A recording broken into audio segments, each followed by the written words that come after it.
Hey guys, what's going on? It's Billy here from the best place to buy gold online. I hope you're having a fantastic day. So in today's video I just want to talk to you about how gold functions normally compared to periods of financial crisis.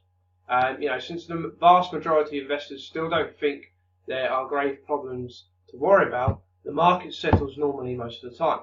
However, we are not in a normal economy at all.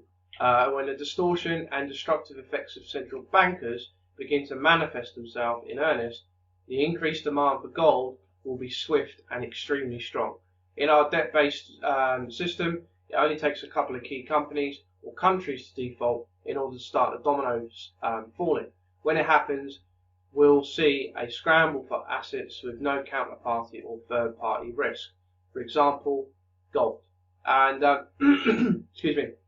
Just to give you an example of this, in 1998, we came very, very, very close to a complete financial meltdown and complete crisis, and it all started in Thailand when Thailand unpegged themselves the Thai baht from the US dollar and wanted to openly have their market out on the exchange rates, and that spread throughout Southeast Asia, finally hitting Russia and completely crippling their economy, which eventually made their way west to the United States, where it hit a major hedge fund who was massively over leveraged, and that hedge fund was the trigger from that domino effects that could have brought the entire economy to its knees.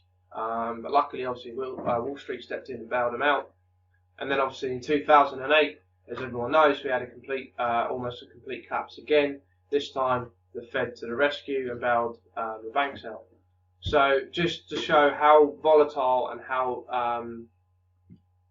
just a couple of companies and countries can really just completely trigger a complete domino effect right across the globe, and it's extremely destructive.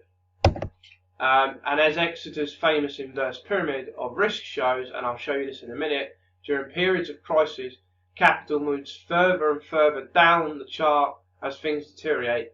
Capital flies away from high risk, low liquidity assets into low risk and high liquidity assets, and gold sits at the narrow base of that pyramid because it represents the only liquid asset, not simultaneously someone else's liability, and because it is much scarcer than the other asset classes. And when a liquidity crisis erupts, this pyramid collapses as investors sell the higher order assets to rush to safety. And as you can see, there are a lot of paper assets that will be chasing a limited pool of hard assets. And as you can see there, that's the example I'm talking about. Small businesses right down all the way to gold. So there you have it. Just a quick video there for you. I hope you got value. If you did, feel free to like, comment, and share. And if you haven't done so already, head over to my website, goldfinancial.de. You can open up a free customer account. It's absolutely free. Start accumulating small amounts of gold, because there's going to come a time when you're not going to be able to get it, no matter how high the price is or how low the price is, because the market's just going to be dried up. So you can also join our free affiliate program as well, and also get paid to recommend people. Just go ahead and check it out. If you get value from these videos, again, like I said, free to like, comment, and share, and I'll see you on the next video. Take care. Bye-bye.